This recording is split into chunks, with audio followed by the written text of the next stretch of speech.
Makanya taubat dan istighfar termasuk salah satu amalan yang membuat syaitan kesal. Kan digoda syaitan kan?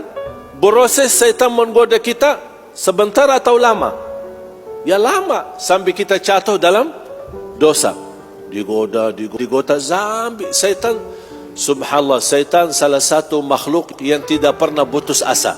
Beda sama manusia sekarang. Sebentar aja berusaha sedikit putus asa. Gagal. Tidak berhasil. Kalau syaitan menggoda kita sampai titik terakhir nafas ruh keluar, baru dia berhenti. Tak akan berhenti menggoda manusia sampai dia meninggal. Tapi apa yang membuat syaitan kesal? Habis dia sudah berkali-kali berupaya, bertahun-tahun membuat kita jatuh dalam dosa, dia merasa diri bangga dan senang karena berhasil menggoda manusia.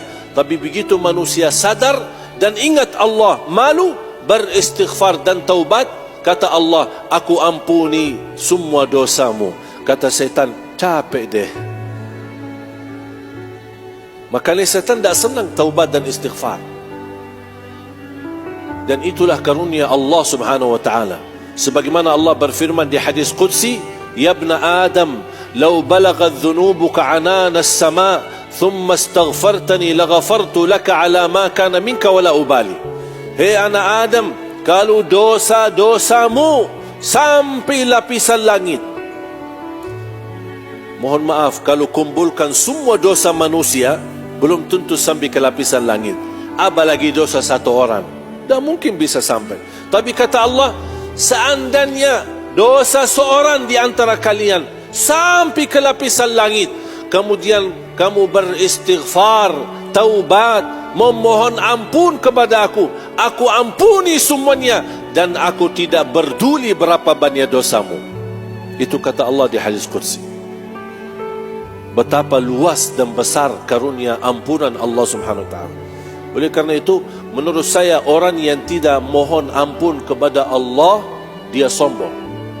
Dosa, istighfar. Mohon maaf, ada yang suka bertanya, gimana kalau dosa lagi? Ya istighfar lagi. Terus ulangi lagi dosa, ulangi lagi istighfar. Dosa lagi, istighfar lagi. Selama anda tidak bosan beristighfar, Allah tidak bosan mengampuni dosamu. Wajar kita manusia mohon maaf dosa, besok dosa, lusa dosa, dosa lagi, dan tidak akan berhenti. Jangan anda berfikir ada satu saat nanti insya-Allah saya akan jadi hamba yang tidak berdosa. Jangan harap. Itu malaikah, makhluk yang Allah ciptakan tidak boleh berdosa. Siapa? Malaikat. Kita harus berdosa. Dosa kadang-kadang kita menyakiti perasaan orang tua, tapi kita tidak sadar, membuat orang tua sakit hati. Itu dosa, walaupun kita tidak sadar. Tertulis di buku amal kita dosa. Tapi kita istighfar, terus beristighfar, Allah ampuni dosa-dosa yang kita ingat maupun dosa-dosa yang kita lupakan. Makanya jangan berhenti beristighfar. Istighfar bukan hanya untuk dosa dan maksiat. Dalam ibadah pun kita tutupi dengan istighfar. Buat apa? Seandainya ada kekurangan dalam ibadah kami, ikhlas kami, khusyuk kami, ya Allah ampunilah.